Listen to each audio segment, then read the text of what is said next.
哪儿来的乡下泥腿子？这里不是你该来的地方。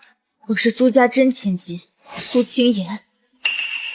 真千金？哪来的骗子？雨柔小姐才是我们苏家的千金。你赶紧滚！放肆！乡巴佬，你敢打我？住手！刚进府就撒野！是他辱骂推搡我在先，他是我二哥，流着一样的血，却连一句解释都不肯听，就定了我的罪。翠儿可是雨柔一手教出来的，最懂规矩不过，怎么会平白无故骂人？二哥别气，翠儿是无心的。姐姐，我备了沐浴水，你先洗洗吧。好一出贤良淑德，踩着我卖好，真当人傻。不必了，我这臭样子确实不配待在你们干净的苏府。放肆！雨柔好心解围，你还阴阳怪气儿，果然乡野长大没教养。青言，你这刚回府就闹成这样，爹还在里面等着，你就不能安分些，非要惹得大家不快？大哥也知道，他们都信苏雨柔，不信我。这苏家根本就不需要我这个真千金，我果然不该活。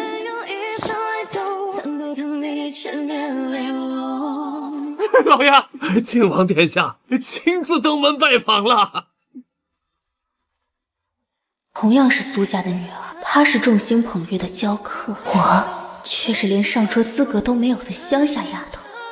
小姐，靖王殿下特意登门，定是对您有意呀。是，上次宫宴，小姐一曲琴音，惊艳四座，王爷当时就多看了好几眼呢。靖王殿下驾到！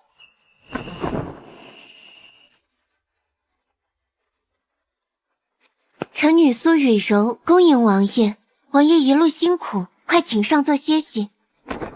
免礼。王爷快请坐，雨柔，快给王爷奉茶。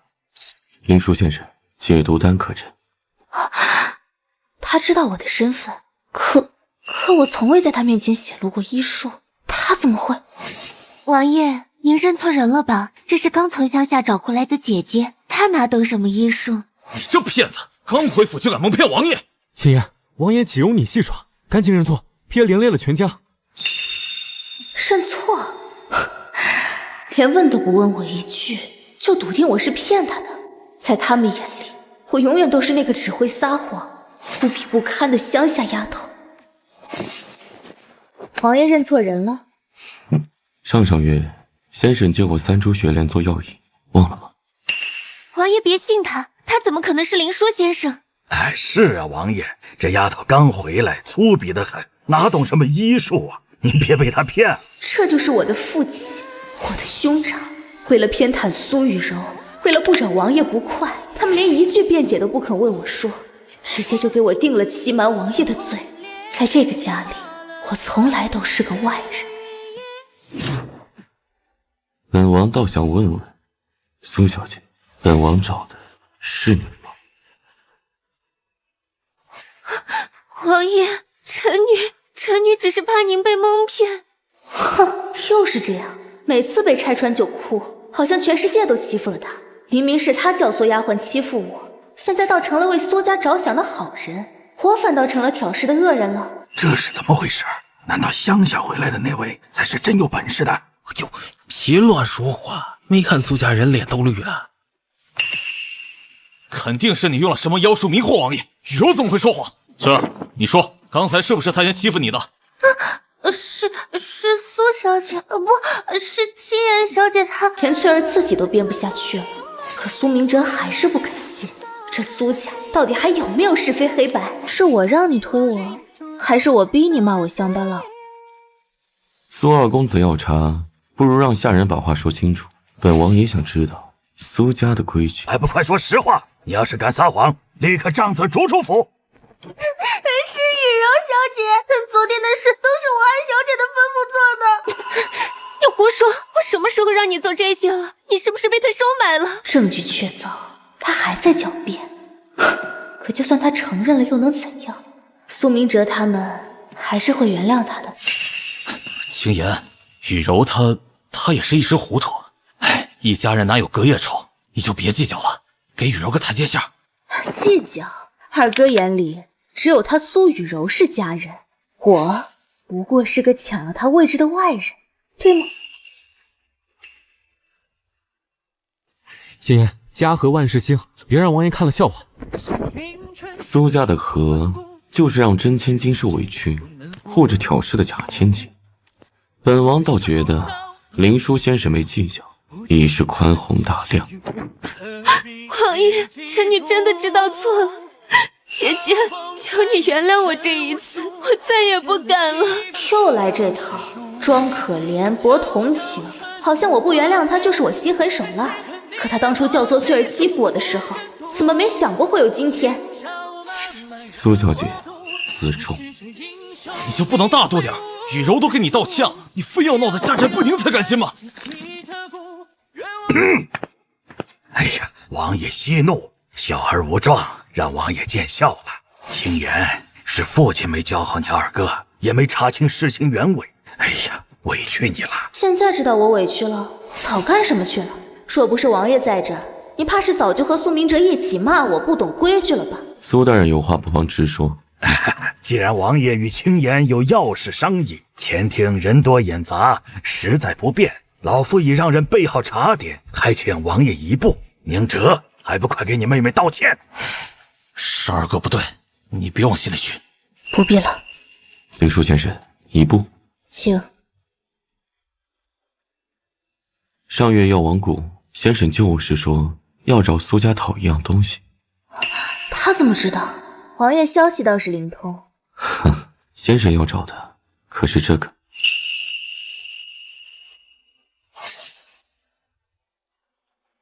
王爷找了我3年，为了报恩，也为了查柳家的案子。那我回苏家这件事，是你引我回来的？半年前查柳家贪腐案时，意外查到当年幻英的稳魄遗物，顺着线索追查，才知你是苏夫人的医女。这些年一直在药王谷以林殊之名行医。你要找的母亲遗物，要查的幻英真相，根都在苏家。我想着，与其让你在外独自摸索，不如让你以真千金的身份回府，名正言顺，也方便行事。所以我回府后的一切，苏雨柔的刁难，二哥的偏袒，父亲的敷衍，你都预料到了。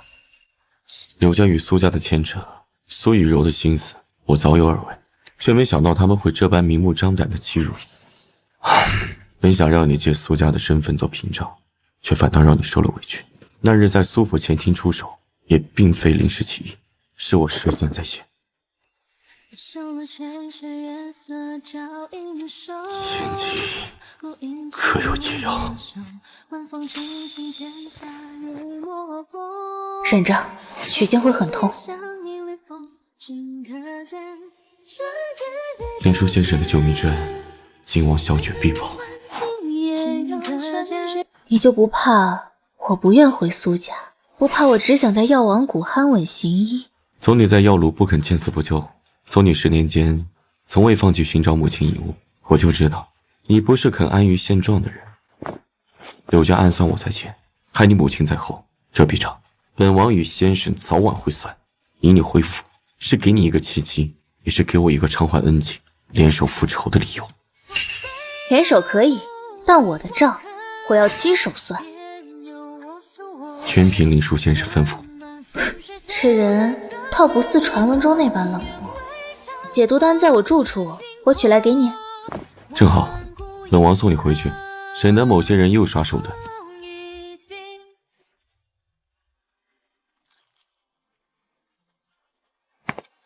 这黑市找鬼手，就说我要苏青言的命。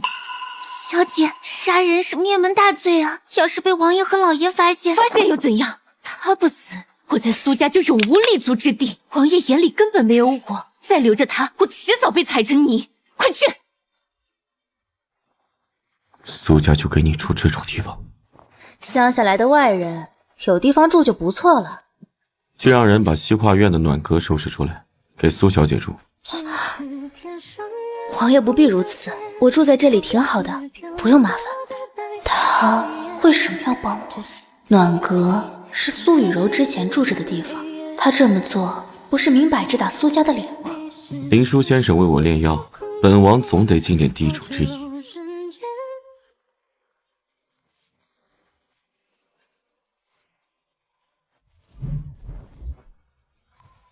人呢？为首的人动作倒是慢了些，欠了阁主还不下跪。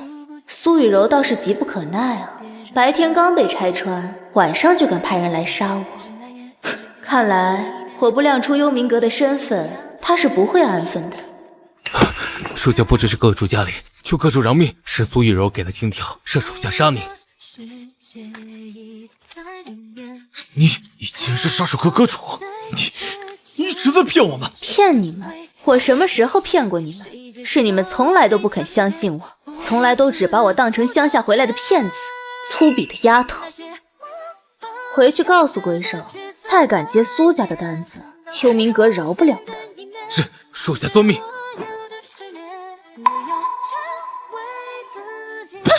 苏小姐，买凶杀人，该当何罪？二哥，我不是故意的。许柔，你……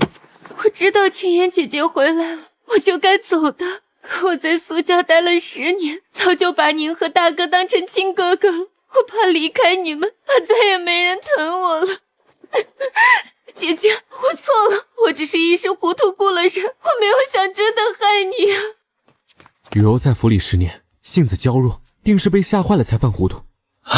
王爷，雨柔还是个孩子，她没真伤到青妍，求你饶了她这一次。雇杀手要人性命，叫没真伤到。苏二公子的规矩倒是与旁人不同。怕离开哥哥就要取我性命，苏雨柔，你的害怕倒是比刀还毒啊！大哥，我真的知道错了。王爷，还请念在雨柔年幼，网开一面。青妍，看在二哥的面子上，原谅雨柔这次行不行？他年纪小，又是一时糊涂，你就大度些，别跟他计较了。哼，大度？二哥是要我忘了他雇杀手杀我的事？我若是不肯原谅呢？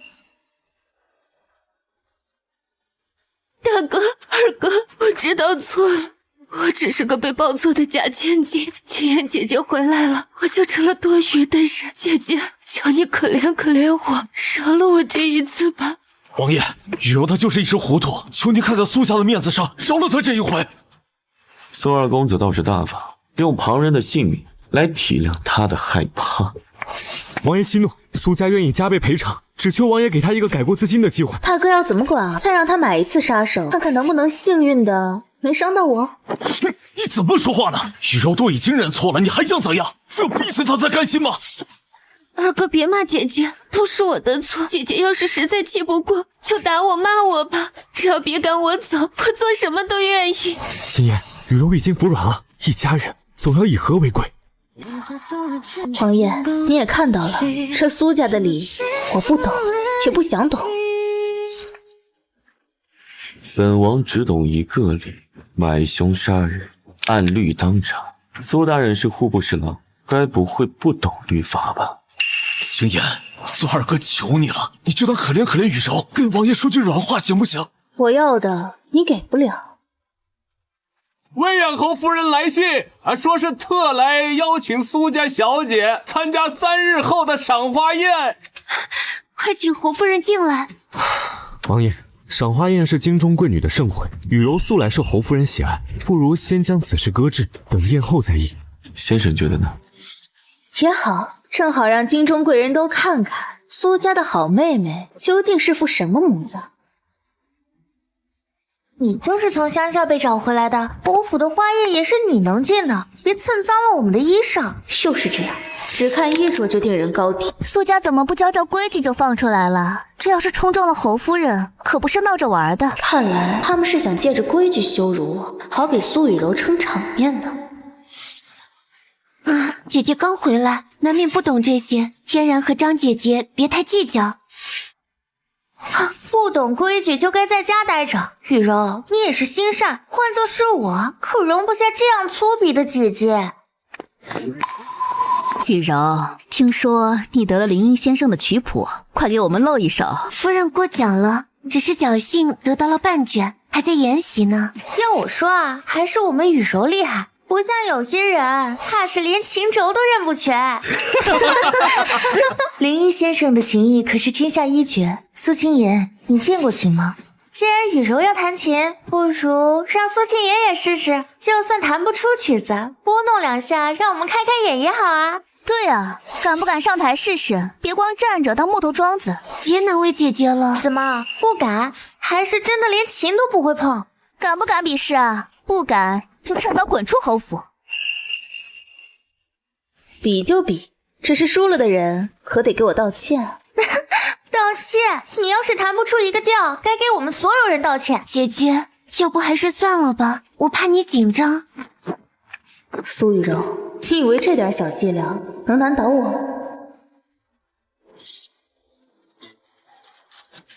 果然是苏雨柔的手笔啊！怕我真的会弹琴，就先毁了琴。可惜这点手段还拦不住我。这琴坏了，换一把。琴坏了，我看是你不会弹，故意找借口吧？就是，装什么装？不会弹就赶紧认输道歉。王爷，听闻你有交尾琴，可否借我一用啊？我操！他疯了，敢借靖王的琴？交尾琴是上古名琴，他配碰吗？去取来。就算有好琴又怎样？乡下丫头能弹出什么好东西？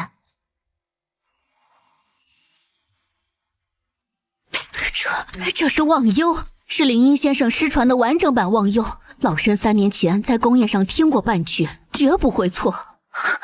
不可能，绝对不可能，她就是个乡下丫头，怎么会是林荫？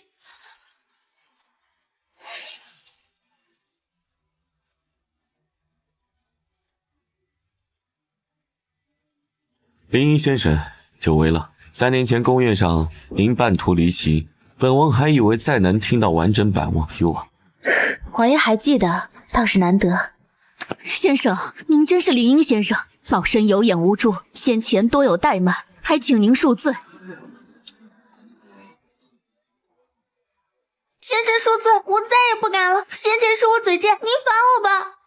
赔罪就不必了，只是往后说话先过过脑子。还愣着干什么？快给先生上最好的雨前龙井。先生要是不嫌弃，以后常来侯府做客。青言，哦不，林荫先生，先前是大哥糊涂，没看清你的本事，让你受委屈了。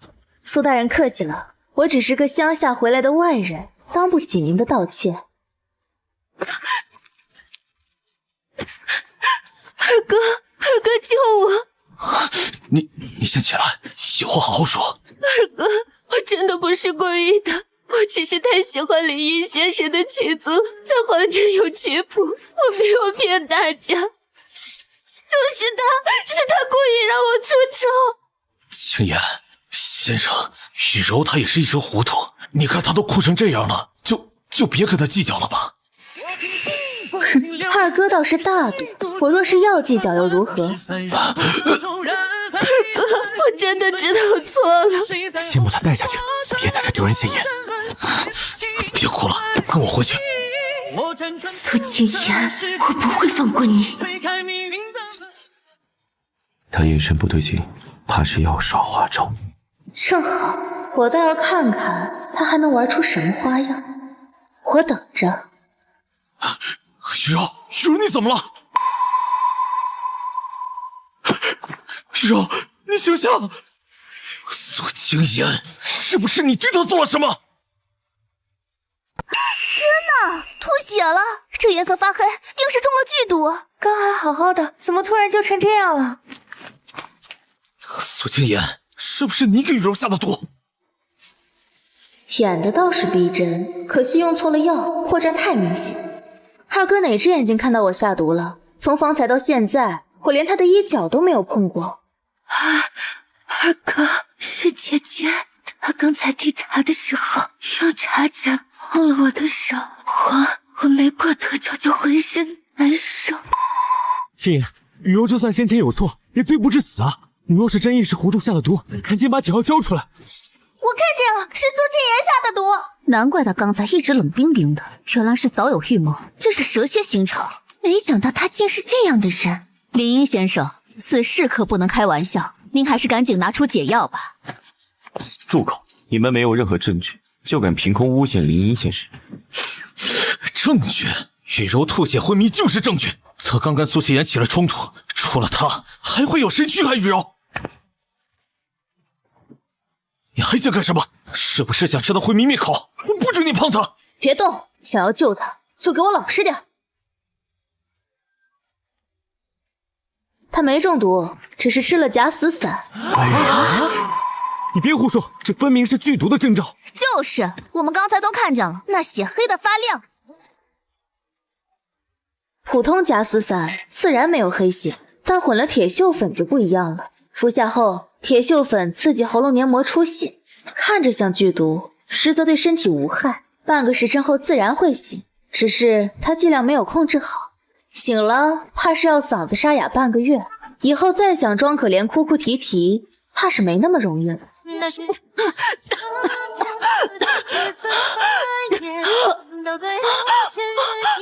苏雨柔，你不是喜欢装吗？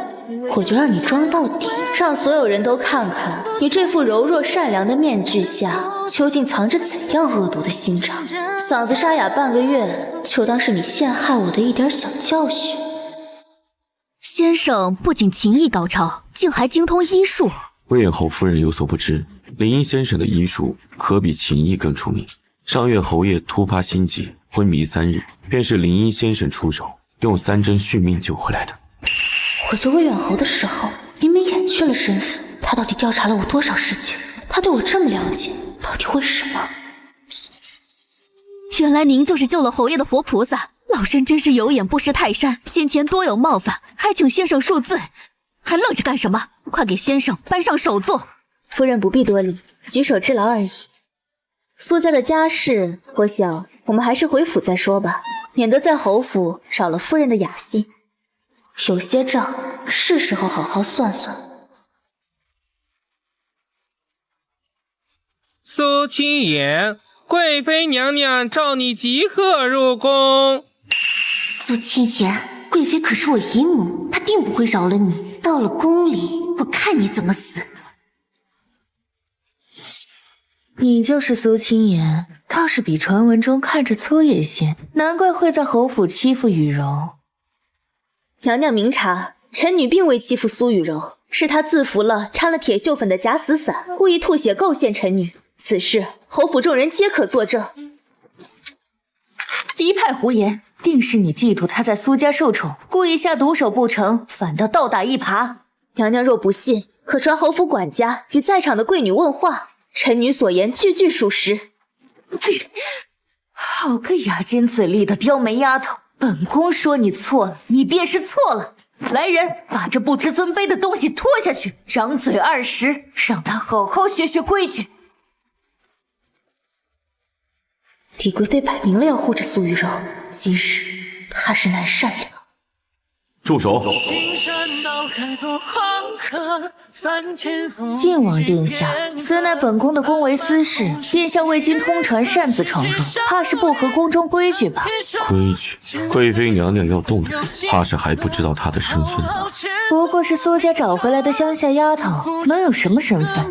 她是太后亲封的灵枢神医，不知贵妃娘娘动她之前，是否问过太后的意思？既然是误会，那便罢了。本宫也是听了雨柔的哭诉，一时心急才……误会？贵妃娘娘怕是忘了，苏雨柔不仅在侯府构陷先生，前几日还雇黑市杀手刺杀先生，这般恶毒心肠，娘娘还要护着？雨柔年纪小，一时糊涂，糊涂到买凶杀人，糊涂到用假死散构陷，何况先生还是幽冥阁现任阁主。贵妃娘娘要护着苏雨柔，不如先问问幽冥阁的杀手答不答应。他这是故意帮我震慑李贵妃，断了苏雨柔的靠山。殿下说笑了，本宫怎敢护着凶手？是雨柔不懂事，本宫回去定会好好管教她。先生受惊了，此处污浊，我们走。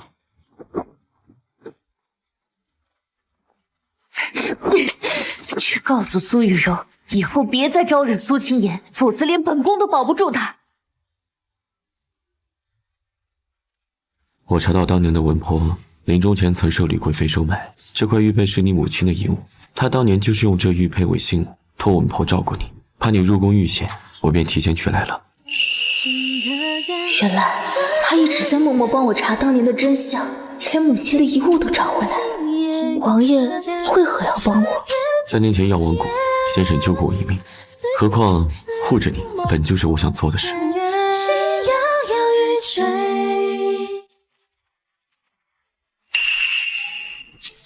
爹，你们快看，10年前母亲生产那日，府里竟给城外农家支了50两银子，备注是抱养婴孩。可当年我们都以为母亲生的是死胎啊！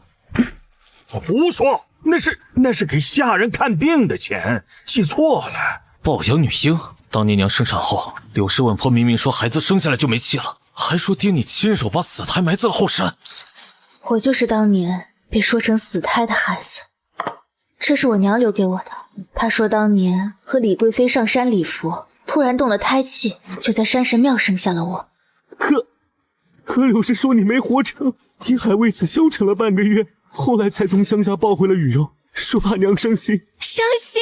你们全被蒙在鼓里了。苏清言根本不是死胎，是被李贵妃生了。什么？原来是这样吗？雨柔，你胡说什么？李贵妃是娘最好的闺蜜，当年还特意送了安胎药，怎么会扔了清言？闺蜜？那是你们以为。李贵妃早就嫉妒苏夫人，嫉妒她出身名门，嫉妒苏大人对她一心一意，更嫉妒她怀的是苏家嫡女。这是柳氏给我娘的绝笔信，当年她是被李贵妃逼着守的密，所以娘从一开始就被蒙在鼓里，她到死都以为自己的女儿没活成。是真的，当年你娘生产后虚弱的睁不开眼，李贵妃抱着死胎过来，说孩子没保住，我当时就觉得不对劲，偷偷问了柳氏，才知道她把你扔去了山间。我想去找，可李贵妃威胁我，我只能认了。后来才偷偷从农家抱回了雨柔，骗你娘说是老天可怜，送了个女儿给她。我真混，我竟帮着害了清言的人欺负她。是大哥没用，当年就该察觉不对劲。柳氏后来突然辞宫回乡，我竟没追问。清言，爹也是怕娘出事才隐瞒的，你别怪他，要怪就怪我们。现在知道后悔了，晚了，贵妃娘娘不会放过你们的。所以这10年，你看着娘思念女儿，看着我在乡下受苦，就一直瞒着。清言，爹知道错了，爹这10年每天都在找你，可李贵妃派人盯着，我根本不敢声张。爹会补偿你的，苏家的一切都是你的。苏大人，当年李贵妃弃婴的山洞，正是药王谷的入口。清言被采药的先生救下，才活了下来。把苏雨柔带下去，严加看管。别怕，有我在，李贵妃欠你的，我定会让她加倍偿还。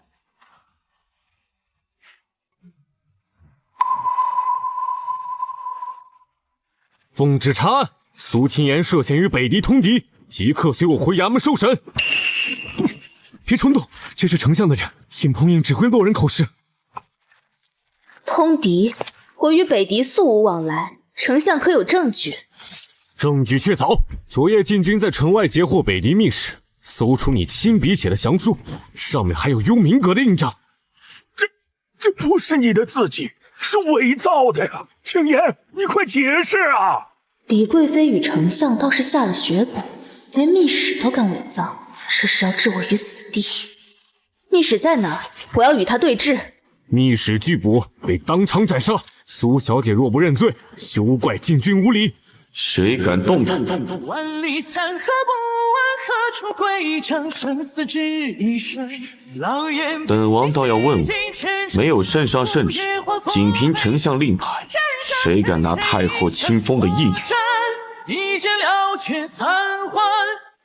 陛下，苏清言身为幽冥阁阁主，暗中与北狄勾结，欲里应外合，攻破雁门关。此等叛国贼子，若不严惩，难平民愤呐！靖王，此事你怎么看？陛下，此事疑点重重。其一，降书自己与苏清言平日手札相差甚远；其二，北游密使昨夜实则在漠北与我军交战，何来截获于城外？其三，幽冥阁世代守护大晋密道，从未有通敌之举。这是昨夜雁门关急报，还有苏清言为太后诊脉的手札，陛下可比对。靖王这是强词夺理，手札本就可以伪造。苏清言若无罪，为何不敢随金兆尹回衙门？我何时说过不敢？臣女苏清言愿自证清白。你怎敢闯殿？果然是目无王法。丞相说降书有幽冥阁印章，敢问是何种印章？自然是幽冥阁总印。幽冥阁从未有过总印，这是3堂印章，陛下可验。倒是丞相，昨夜密使被斩杀的地方，正是你外侄的庄子。臣女怀疑，那所谓的密使，根本就是你找来的替身。北庸，你给朕解释清楚！陛下，这是苏清言的圈套，他定是提前得知消息，才伪造了印章与军报。够了！传哀家懿旨，魏庸勾结贵妃，伪造证据构陷皇亲，即刻拿下，打入天牢。李贵妃杜甫乱政，禁足长乐宫，妃诏不得出。太后圣明。太后，臣妾是被冤枉的。冤枉？哀家早就查到，当年你嫉妒苏夫人，弃了清言，还敢说冤枉？把他拖下去。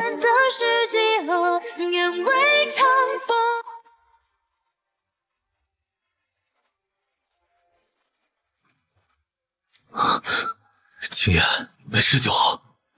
以前是二哥混，帮着外人欺负你，以后二哥拼了命也会护着你，再也不让人伤你分毫。清言，大哥知道错了。当年若我能多查一步，你也不会受那么多苦。苏家欠你的，我们用一辈子来还。你能不能再给我们一次机会？10年的颠沛，被气的委屈，被欺的痛苦，哪是一句错了就能抹平的？原谅的爱情，我给不了。先顾好苏家吧。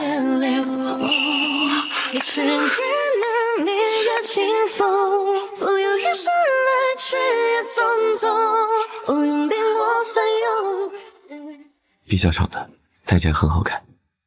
谢谢。清言，这是大哥照着娘的旧法子炖的，加了些茯苓，不那么甜腻，你尝尝。二哥打听了，这是江南新出的云锦，做礼仪最是透心。以前是二哥混，把珍珠当榆木，你别往心里去。不必了，医馆里有粗布衣上穿，莲子羹留着你们自己吃吧。清言，我知道错了。当年你刚回府，我骂你粗鄙乡野，雨柔在侯府突起构陷你，我抱着头跪下来求你认错。我不是人，你打我骂我都行，别对我这么冷淡好不好？清言，大哥比他更该罚，你要什么补偿都可以。大哥二哥，你们的错不是一碗羹、一件衣裳、一句道歉就能弥补的。那你说我们要怎么做你才肯原谅？我不知道，或许永远也不会原谅。我要去医馆看诊，失陪了。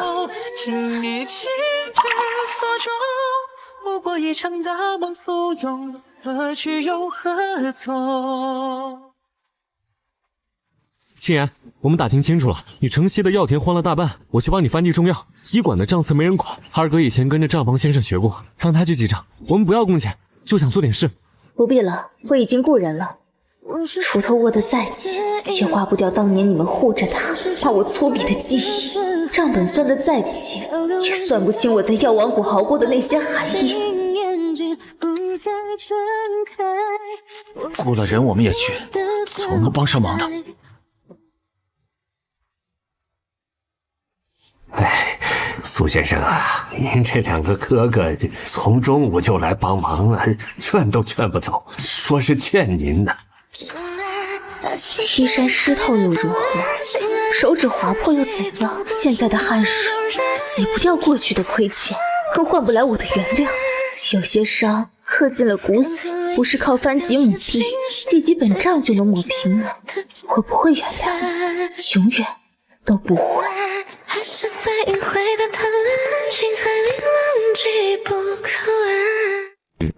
刚从城南老字号买的西人酪，特意嘱咐了不加糖，配着你药箱里的甘草饼，正好。他们翻地的姿势，一看就没做过农活。